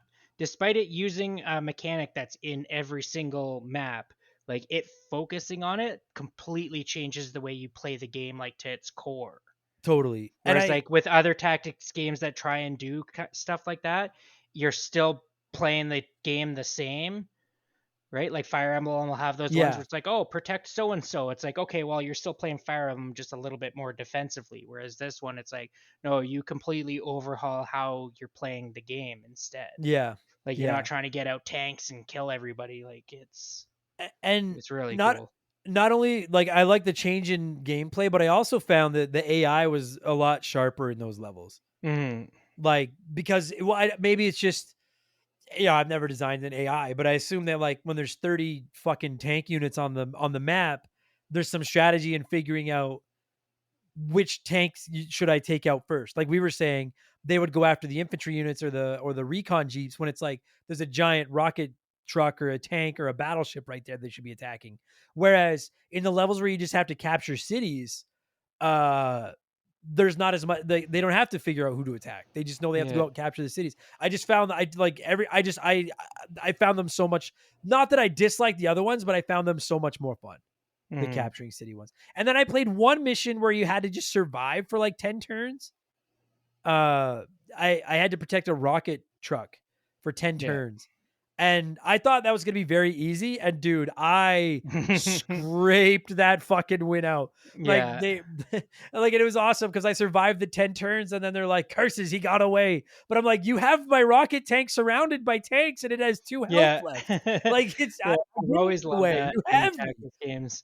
Fire Yeah. Emblem's always the same way. It's like survive for X turns, and it's like everybody's half dead or like on death's door, completely surrounded. It's like, well, you survived 10 turns. Drat, I guess we had to retreat. Yeah, exactly. It's like, yeah, I it made me, I did like I liked it when they changed up the formula a little bit. Mhm. But yeah, I like those. I definitely like the capturing ones the best. Um, I so I don't know about you. Like I don't really have anything else left to say about the campaign or anything. Yeah, I mean, we could Um, talk about like the different COs and their powers, but I'm not super familiar with all of no, them. and the thing about it is like outside of the last mission where you get to take a couple of the enemy COs and team up with them, which was fucking Mhm. awesome by the way. Even though that last mission goes on for, I think it took me almost 2 hours to beat. Like that was the only one I finished the game with an A ranking, but that final mission I got a D and I was like, I don't care. I just kept fucking going. I'm done. That's fine Yeah. with me. Um, I know that you can buy them to use in like the other modes, like with the money you learn in the game. But Yeah. I listen. I think anyone that listens to the show regularly knows, like, I don't play a lot of multiplayer. I rarely weigh in on the multiplayer modes. All I Yeah. played was the campaign. So if you have anything to say about the other modes? I'm sorry if you were Like, excited to hear about them. I haven't really dabbled too much in them in this. Played a little bit of multiplayer with my brother back in the day. Like as I said, we had it on the emulator, so you just put Right, two players on, you just play on the one computer. right, But like other than that, same thing. I didn't actually own the game, so I never really played it with a bunch of people. right. Um, there looks like there's a shitload of extra maps to play that are just like I think single player challenge maps and stuff. So that seems Yeah, pretty cool. yeah. And there's like a level creator too. Yeah, the if you level want to go in creator and fuck around. seems awesome. Like, cause the level creator in Wargroove was dope, so it just makes Yeah, sense that Advance Wars has that too now. sure. So Yeah, I'm looking forward to seeing what some of the best stuff people have put out for that will be in like nowish, yeah, because I'd say in a week or two, but it's like no, I'm gonna be playing Zelda in an hour. yeah. Zelda's So gonna yeah, I guess dominate for a let's see little while. what people have made really good. They've got an hour to make the best that they can ever make for this. Yeah, totally. So if any of you were like, I wanted to hear the thoughts on that, I'm sorry. It's just you guys should be used to that by now. I don't have any friends. I play by myself. So I'm sorry. I can't speak to that. But I will say this. If the multiplayer modes and the challenge modes and stuff are as fun as the campaign was, uh you son of a bitch, I'm in. Like Yeah. I just really liked this game. I will say, and I don't know if this is a fair comparison because without Advance Wars, we don't have Wargroove. So Wargroove was able to look at two Advance Wars games or however many there is and be like, this is what they did 3. right, this is what they did wrong. We'll improve on the stuff that's right, get rid of the stuff that was wrong. I do like Wargroove better, but Hmm. that's not so much a slight. That's again, it's you have to walk before you can run, and Yeah. Wargroove ran. But I really liked this. I'm super stoked to play Advance Wars 2 at some point, and I really hope. I don't know if they've even implied that it's a possibility that it could happen, but I really hope that this franchise isn't dead. Like I hope that and I know it's been dead for a long time. Yeah. Uh, Yeah, I really hope. there's 3 games. I think the last one was on the DS. There might have been Yeah, 2 like DS ones. The um. Advance Wars Dual Strike. Haha, get it? DS in the title of the game. Oh, that's clever. Bet you guys never saw that before. That's competent. Says Nintendo with every single one of their Yeah, games like yeah, yeah. that. Like the everything on the Super Nintendo and everything ending in 64 on the Yeah. 64. Yeah, Yeah. they did the same thing with the DS. Every game had whatever the game was had 2 words after that started with D and S. Yeah, I love it. Or they were just DS, like Mario Yeah. 64 DS. Um, but I really hope that I mean, I don't think we'll get one on the Switch. I think the Switch is sailing off into the sunset in the next couple of years. But I Mm. really do. I hope this sells well. I think it should. I think Reboot Camp, based on my experience with the first campaign at least, was a well-made game, well-made reboot. I thoroughly enjoyed it. And I'll tell you right now, dude, if Nintendo had a direct this summer and they were like, hey, Advance Wars 3 coming in next year or whatever, like it'd be a day one purchase for me. Like I'm a fan now. I get it. People have been telling me to play these games for so long, and now that I finally have played one, I Mm. get it. I thoroughly enjoyed it. Cannot wait to play Advance Wars 2. Yeah. Thoroughly enjoyed it. Great I game. will say just one other thing I can add about multiplayer is, like the one thing we've said throughout this entire time has been like the main hindrance of the game is the shitty AI. Yeah. Multiplayer gets rid of that because you're gonna have other people that are either as smart as you or smarter. So Yeah. always trying to play these kinds of games against humans is Yep. always gonna be like gonna really ramp that challenge up. Yeah, no question. Yeah, absolutely. Dude, I'm assuming this doesn't I would play this as a board game. Sorry, I just Mm. dropped my pen. I I think mean, this would be a really that's how they made it look. Like it looks like an actual board. You zoom out Yeah. and it's just a chunk of wood. And I then guess it's got before the map on it. Yeah, I guess. Yeah, you're right. Like when It's it pretty pans cool. out, it is just a board. Yeah. Yeah. Now before anybody writes in and is like, dumbass, have you ever heard of Risk? Have you ever heard of Axis and Allies? You're right. Yeah, it's nothing Fair like enough. those. Point taken. But like I would like to see this as like a board game where you like build the board out of like tiles. You could build the however you want. Yeah. You could Anyway, absolutely. This would translate over to a physical board game easily because of just how everything is, right? Like everything's Yeah. generic, right? 100%. I'd love that. I just hope that where's Advance Wars the board game? Steam Forged? Come on. Yeah, you sons of bitches. Start a Kickstarter. I just hope that this franchise isn't dead because I enjoyed this and I'm genuinely excited to play the second one. Mm. So we should probably score this thing. I know that it's not the most exciting scoring system in the world, but I actually thought 1,000 because that was infantry costs. Yeah, Like, do that. Let's do that. That sounds great. Plus, dude, our one for last week for Saturday Night Slam Masters, we scored out of 52,400. So let's make it a little easier. Although I did love that fucking scale. So we'll score it out of 1,000, which is the cost of an infantry soldier. Keegs, you're the guest. The floor is yours. Out of 1,000, what are you going to score Advance Wars? Well, I'm not gonna think too much about it. I'll say it gets like 8 869. Why not? 869. Yeah. All right. Because it's got some problems, but that's mostly just due to it being the first game. I appreciate the fact that it is just a straight visual remaster of the game. There's like some slight tweaks, I think, to some of the mechanics, but for the most part, it's just the same game again, just a nicer way to play it. Yeah. And it's just fun. Yeah. It's not the best tactical game out there, but it set the groundwork for other ones in the series and for Wargroove. It brought fucking tactics games to handhelds. Like, it doesn't have to be the best game in the world to be an important influential game, and it was fun. So that's all that really matters. Agreed. Yeah, I'm enjoying my playthrough of it again now. So yeah, dude, like, I really wanted to beat it before Zelda came out, just so I wasn't trying to juggle an extra game. So I put a couple of pretty long sessions in, but they weren't like, it wasn't sessions that I wasn't enjoying. Like, I just enjoyed the entire time I played it. I'll give it a 901, just so it's not a boring number. 901 out of 1,000. It's a fucking good game. I just really liked it. Really good fucking game. If this was brand new, like if this wasn't a reboot of a GBA game, but this was just like a new Switch title, honestly, I don't think it would get there, but it would make my ballot right now for game of the year. It's not, because it's, I'll be honest, I'm not putting it ahead of Resident Evil 4. I'm not putting it ahead of Hi-Fi Rush, quite frankly. But like, if this was a brand new IP, I liked it that much. I really enjoyed it. So fuck yeah. I mean, like, despite how many games always seem to come out, like, the list for like what qualifies to game of the year usually ends up being pretty short. Yeah, agreed. We were just talking about that on Twitter today, and I was like, so Hogwarts Legacy is probably going to be a final. Sorry, everybody, we're going to wrap up. We're done Advance Wars. We'll sign us off in a minute, but like, as of May 11th, which is when we're recording this, Hogwarts Legacy is probably a finalist for Game of the Year. Resident Evil 4 Remake is good enough to be there. I think it's going to get some backlash because it's a remake, but for me, it is my Game of the Year right now. I love Hi-Fi Rush. They changed enough to it, right?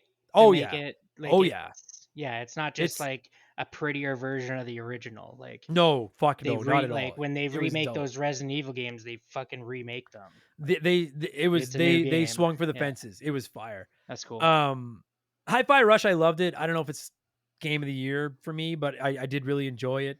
Yeah. You have Zelda right around the corner. You've got Star Wars Jedi Survivor. Some people were bringing up as a potential for game of the year. And then the thing is, dude, if you look at the next 8 months, assuming Starfield, Spider-Man 2, what's that? I'm just thinking about like game of the year for the game. Like, it's just going to be insane. Dude, it's like, who's going to want to compete with Tears of the Kingdom? But it's like all these other like big swingers. Like, yeah, dude, if it's going to be a battle. Yeah. If a couple more games this year deliver, like 2023 is going to be, it's going to be one for the history books. It's going to be a good fucking year. And Silksong, they haven't said it won't come out this year. Just not in the first half. It's not dead yet. I'm not giving up. Not yet, but it's coming. That's fine. Hey, what would Miyamoto-san say about delayed games? Damn right. A delayed game can eventually be good, but a bad game is bad forever. Sure is. Well, we'll finish this up. I guess not anymore. There's patches. Yeah. No. Fuck. Yeah, you're right. But still, they fixed Cyberpunk. Yeah, exactly. Cyberpunk. Okay, I'm getting off here so that I can go say a quick prayer to my Silksong shrine, and then I'm probably gonna play a little bit of Zelda tonight. So, Keegs, thanks as always for doing this, buddy, and for talking Advance Wars with me, and for helping me figure out if it was incompetent or incompetent. It is in fact competent, which is what I thought it was. Thanks for doing this, buddy. That was fun. Not a problem. Thanks for having me.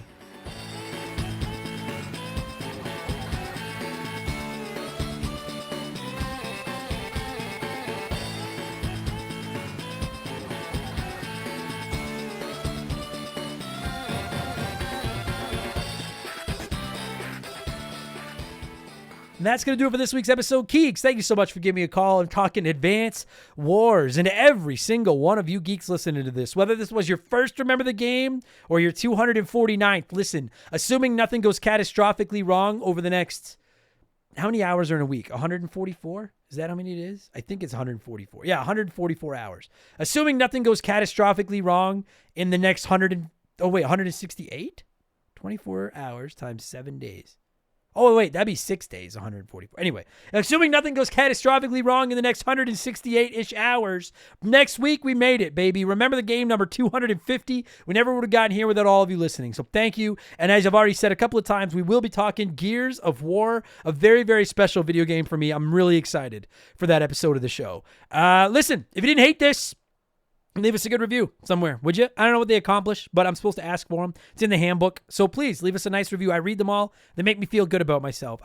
Sometimes at night I just lay there in bed, naked, and just read the nice reviews. And, well, if you want to know the rest, you have to sign up for my OnlyFans. But leave us a good review. I'd appreciate it. And if you want more of these, patreon.com/rememberthegame. There are hundreds of ad-free bonus podcasts. Something for everybody. Waiting right there for as little as $2 dues a month. You can download them onto your phone, take them with you, make you the coolest kid in school. I'm on Twitch, twitch.tv/rememberthegame. Whenever I have time, come by, follow. It's free. It'll tell you when I'm on there. You can come by and tell me why I'm wrong about what Majora's Mask or whatever game it is you love that I hate. And we have merchandise and everything. And a P.O. Box, which you can find the address for at rememberthegamepodcast.com. Pretty well everything is at rememberthegamepodcast.com. All right? We will be back tomorrow for all our patrons with Expansion Pass 163? 4? I don't remember what number it is. But I'll be comparing PGA 2K23 and EA Sports PGA Tour and letting you know where I think your dollary dues are best spent. Game Patch on Friday will be about all the biggest news in the world of video games, and I'll be back next week with a whole another juicy slab of podcasts. Have a great day, everybody. Great weekend. Great whatever it is, wherever you is. I'm going too long now. I'm just going to leave, okay? Thanking Patreons, and I'm out. Take it easy, everybody. Goodbye. Oh, wait. No, I do have one more thing. I have a new Twitter account. My Twitter account got hacked, and I finally gave up trying to get it back from Musk and just created a new one. I'm just looking up what the handle is because I can't remember what it is. So if you want to toss me a follow on the old Twitter, my personal, you can find Remember the Game at Member the Game, not Remember, at Member the Game. But you can find me at AdamBlankRTG over on Twitter. Throw me a follow. Come say hi. It'd be cool. All right? Okay, now I'm going to thank some Patreons and leave. Take it easy. Remember the Game is brought to you by our Patreons. I could not puke up the content I churn out every week without all of your support. The following people are at the senior executive vice president level or higher at patreon.com/rememberthegame. And as such, I am contractually obligated to read through this list as quickly as possible. So a huge thank you to Nation Mellow Magic Money, Joe Buck, Sharonic, Andre, The Keegs, James Clark, Dave McGee, Dan of DNA Gaming, Slick Rick, Doug Doran, Chris Fleury, Andrew Wright, Jordan Fraser Burns, Angry Ticks, Dave Thompson, No One Cares, Scott Brooks, Aaron Lawson, Nathan Tremblay, A-Town, Morgan, St. Donovan, Ryan Kinchin, Mike Maloney, G9PSX, Mercury 869, Wolfgang Darren, Sam Wright, Andy Hudson, Doogie, Wolf Magic 21, Johnny CCDC, Joe LeBlanc, Squints, Titan 420, Zonko 504, Russell Aldridge, Jeff Bergeron, Captain N, Daniel, Tunable Power, John Woodruff, Randy Barrage, Just a Fish, Poop Q, Super Dad Bros Podcast, Denzalo, Holmes, Zach Shepard, Ballsack Teabagger, Chris Dickin, Frosty Feet 492, Triple, Chugger 22, Elijah Burns, Stephen Parnell, John Ray Pram, Ray San Juan Tonga, DBXJ, Jameer Williams, Steve Dalk, Mizuru, Jacob Adams, Phil Lencher, Joe the Sandman, Ruben Elizalde, Eric James, Nick Amos, Nick, Jake Carter, Thomas Childs, Biddy, Laces Out Dan, Beaver Boy, C-Spin, Thomas Smith, Nicola, Leroy Westrich, Evolva, Sean Ramos, DB Cooper, Stud Still Smash, Gabe, Dan Fusselman, Fuzzy99, Decoy Man, a dude named Adam, Wyatt the Surgeon Who's Not a Surgeon Rowe, Blaine the Hoagie Man, Scary Terry, Bucky the Beagle Herder, Antonio Echeverria, Hago Waffle, High Plains Drifter, Esteban Navarro, K-Hatch, Jimothy, Joe Stone, Chris Williams, Oroku Saki's Gardner, Cody Richardson, General Fury, Dem Boys on the Roof, Max Lagroom, current Remember the Game Hall of Famer Mark McHugh, James Juan Francesco, John of the Adult Children Podcast, Matt Hamilton, Daniel DeVore, Jokes of Bad MK, Sam Carpenter, Donnie the Dude Walter. Hang on, I got a burp. Excuse me. Nerdy Hybrid, The Fletchman, Colin Bollinger. I could feel it coming, and I was trying not to burp while I was speaking. Sleeper Hit, Squeaking-Nuts, Isaias, Timmy the Exuberant Turtle, Brian Neese, Christian Gabriel, Maverick Marty, Musty Beetle, Graham Kennedy, Bud Lightyear, John M. Watkins, Timothy Saprinsky, Beef Dingleberry, Michael Barjudina, Hitchy Poo, Arctic Vision, Bulma Simp, Mark But Not McHugh, Trevor McKee, Burt Macklin, Quiet Place Queen, Cam Nelly 23, Zamatos, Chris Lovin, Oh My God, It Froze, Bobby Litton, Brandon DeZeba, Kia Pup, Knife Goes In, Guts Come Out, Works For Me, Heman Demon, Dakota Guy, Alexander Camps, Neil Cooper, Ryan Perry, Alex R, It's the Bigfoot, Graham, Lucas Valadez, Ichi Natsuru, Mr. Papa Giorgio, Solomon Soto, Darth Skywalter, Postman, WestGen, Nick Creature, Adam Martinet, NAFE, The Big Deal, Dr. Nightmare 23, Kevin Monroe, Shorzy, Because 19, Digital Dave, Lord Longrod Von Hugendom II, Brian Weber, Frosty Bear, Max Sandin, Sour Goatface, Alex Ramos, Faded Sufferance, Tristan Anderson, Benjamin Atkins, Robbie DLC, Mellow Yellow 8787, B Money, Hired Goon, who? Brandon Helmheckle, It's OG, Tyler Bauer, Fallen Snow Kiku, Dill Pickle Rick, E-Man Trucker, Mark Sneed, That One Kid Josh, Raging Irish, Atrial Wormwood, Shoeboxers, Wildcard, Adam Blank still has reviewed Mario Galaxy, Jay Callahan, Robbie Air, Sabin, Brian Richmond, Devilish Saint, Blobby Rogers, Super Nintendo Chalmers, Gloob Scabbin, Bula, Adam Blank's Evil Twin, Matt Zeus, Buy Me Bone Storm, Plow King, Cesar, Pickin' Hat, Philip Mamoof with Farts, Liquor Like Luigi, Robathon Dick Whittles, Cody Thompson, Preston Dylan Tourette, Elephant Cab, Scissor Fist, Ragatucci, IC Wiener, and Big Daddy Randall. Thank you all so much for the support. Take it easy, Purple Monkey Dishwasher.